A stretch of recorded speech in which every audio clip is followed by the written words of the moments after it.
Joe Russell with the front line with Joe and Joe. Once again, let us go into the breach. Jordan Peterson has a message for Americans. Will they listen? Probably not. Play the clip. Thank you very much for the invitation and for the attention that you're drawing to this. I think the Americans, you guys can watch the collapse of a democratic country and its institutions to the north of you if you want to see how it happens, because it's happening in Canada one step at a time.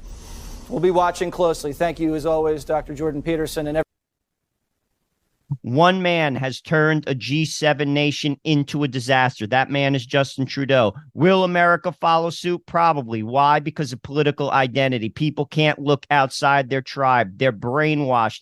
They're eating the spoon-fed talking points from the mainstream media. That includes Fox News. Turn off the media and look in your refrigerator. How you doing? Probably not too good. This is unacceptable news. What's going on, ladies and gentlemen? I am no longer in Belgrade, Serbia. I have actually made it to the UK, hence why I'm in a friggin' sweater. Went from 90-degree wonderful weather to standard UK, no sun, freezing cold, you know. But I want to talk about Serbia for a minute here. And why do I want to talk about Serbia? If you think about it, during the entire pandemic, did you even hear a peep about Serbia? It was like the country never even existed. And there's a very good reason for that. And I looked into it while I was there. You know why you never heard anything about Serbia? Because the moment they tried to lock Serbia down, there were such riots in the city, it took 2 days. And this was October 2020, while we were all hiding under rocks and listening to everything the government told us to do. Well, some of us. These people who love their country, who love each other, and love their families, stood up. They just said no. And they came together in united non-compliance. And it took them 48 hours to make the government do what they wanted. There was no mask mandates. There were no lockdowns. There were no business closures. There were no travel mandates. There was none of that in Serbia. You know what else there wasn't anything of? Mass death or destruction. The only places that had mass death and destruction, both to the people and their economy, were all the ones that chose to lock down, all the ones that chose to follow mandates. Serbia stood up and just said no. And that's why you never hear about them. Joe, where did OJ come from? I mean, I'm serious. I thought this guy was in jail. Just as a quick sports note, Joe and I are New York Jets fans. Aaron Rodgers went down the other night for the season with a torn Achilles. So goes the life of a Jet fan. However, on a brighter note, okay, the Jets got gritty. They stiffened up and they ended up beating the Bills, who many consider to be a better team than them. They beat them in overtime on a punt return, and it was electric. It really was. I watched the game; it was electric, and we'll see what happens as far as they're concerned. But where the freak did OJ come from? Like I'm scrolling a little bit trying to find some Jet news, and here I see this guy. So let's give OJ a listen for about 20 seconds. The Jets are still going to be good. They got that defense, and that kid learned a lot from Aaron. Unfortunately, 9/11 is just a bad date for New York, you know.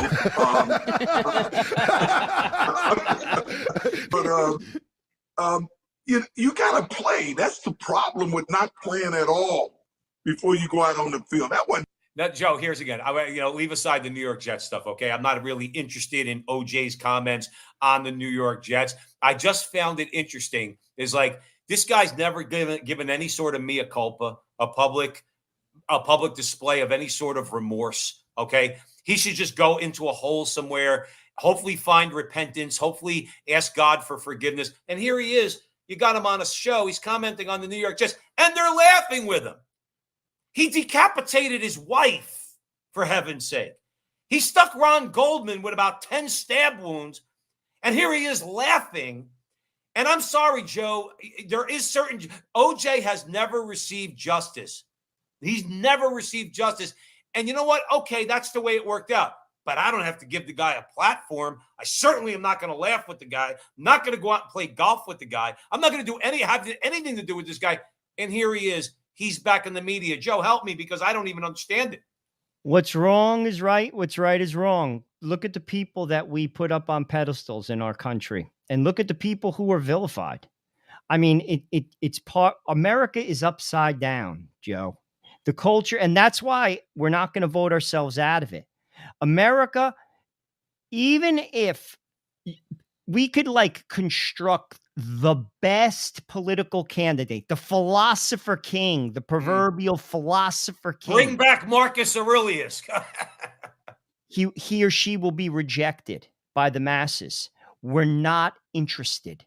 We're not interested in virtue. We're interested in vice. We're not interested in the good. The question would be, well, what is good? Who said that? Pilate. He killed God. We are not interested. And that's at the heart of our problem. You see, like the politics is like the head of the pimple. The pimple is deep. Right. It's a problem. And that's why I'll be honest with you, America is at a crossroad. Actually, I think it's past the crossroad, Joe. I don't know if it's past. I think you're right. It's at a crossroad. I don't know that we're so far gone yet. I will say this, it's not very hopeful when you see OJ on social media. And again, Joe, what's that? Yucking it up with people. Right. Like, I mean, we're Catholic. We're forgiving people. We believe in mercy and forgiveness, but mercy and forgiveness has to be requested. All right. He's never asked. He's never said, I'm sorry. All right. I know that might seem like an admission of guilt, but maybe he could dress it up in some sort of way where he could express that he has regrets for the way he's lived for the last 25 years of his life. But then to give him a platform. So I agree with you. I don't agree with you that we're past the crossroads, but when I see something like this, I'm like, well, maybe Joe Resinello is right. Maybe we've gone past a little bit. Maybe we're not past the point of no return yet. But this is very discouraging. Well, like you said, he's persona non grata. I mean, obviously these folks are, bringing him on because, he's a name and people like, it's almost like a freak show. You know what I mean? But at the same time, he should be, but this is our society. I mean, Joe, I go to New York to work. I walk down the street. I'm not a prude. I've seen a lot of things in my life. I can't believe what I see. Oh, yeah. It's like the city in ruins. And that's not coming from, a prudish perspective. It's just someone who has eyes.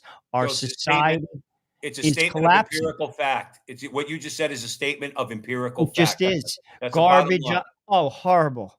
And this is what we want. You see, this is the thing. This as a people, we vote for this. We are interested in this. Once again, we are choosing Barabbas as opposed to Christ. Our society has chosen Barabbas again. And we know what happened as a result of that. Right. And it's going to happen again. Joe Rogan has a problem with mutilating children. You would think all people would have a problem, but they don't. Play the clip. What scares me about it is what they're doing to children. And I know you got that fucking joke on your show about break out the dick saw. I remember you said that. I was like, Jesus, Bill, you just went hard. But I'm so glad you're doing that because there's no one else on late night television that's ever going to fucking do that other than you. Oh yeah, but it's terrifying that they're calling it gender affirming care when it's really childhood mutilation. Before you have the ability to figure out what permanent means, you're fucking 7 years old. You can't get your face tattooed. No. You can't go to war. You can't get married. There's reasons for all that stuff. You're too young. And this idea that you should be able to make life-changing choices like hormone blockers, right, which are, not reversible, no matter what the fuck they say. They say it's reversible. No, the changes happen to your body during puberty, and if you stop those changes, that change you can't reverse that. You're going to have a micropenis. You're taking estrogen while your body's developing. You're blocking your testosterone. If you're doing all that stuff, it's going to have an effect on your body. Now, if you're happy with that effect and you don't care, okay, but how many people aren't, and how many people are young, and how many detransitioners are there who have horrible stories? And you're a monster and a bigot if you even bring that up. Joe Rogan has a problem with the mutilation of children and is speaking out against it. Why? Because he's not owned by corporate sponsors. And why the mainstream media has a different opinion? Because they are owned.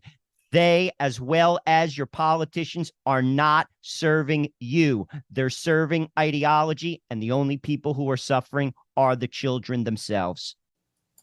Angry used car salesman, failed magician in Vegas. I don't know what else I'd look at it as, but let's say one believes it would be awful, embarrassing, dangerous, numbing, stupefying, unloving of our children to elect Donald Trump president. That's not the worst news, because for that to happen, a lot of people didn't vote or give two shits, or they were too cynical, because they say those guys just want power while themselves doing nothing for the world. And so many of those guys on both sides are people of real devotion and service. Sure, one of the parties has also showed great public cowardice in a way we've never seen before, indecency.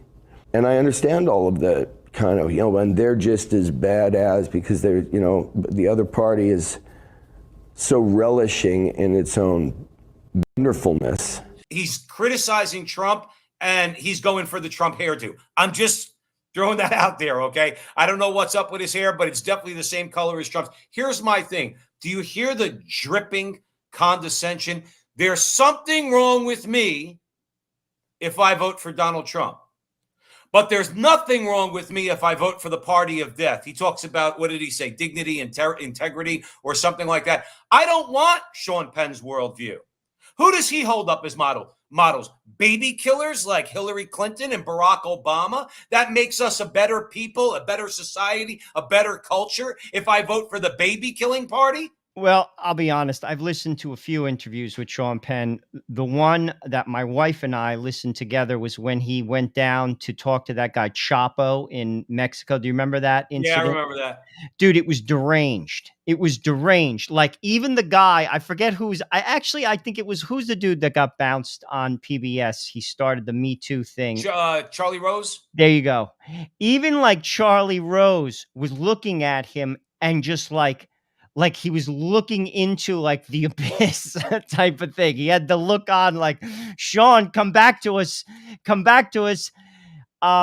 Listen, Hollywood is completely detached from mainstream America. They don't think so. I know, but it is based upon the fact no one watches the Academy Awards anymore. They're completely in a different sphere of like thinking. They completely don't relate to people.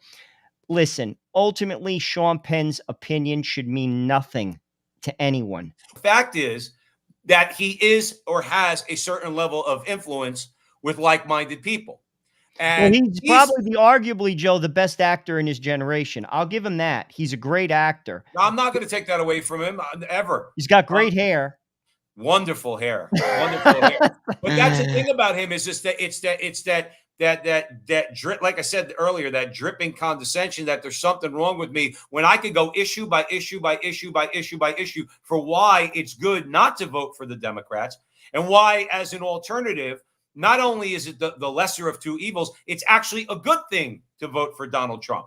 Well, I don't buy into gaslighting anymore. In fact, when someone tries that, I immediately, if like I'm in social media in a conversation, I call them on it. And all gaslighting says to me is you have nothing significant to say. The Democratic platform, and frankly, even the Republican platform, doesn't help me.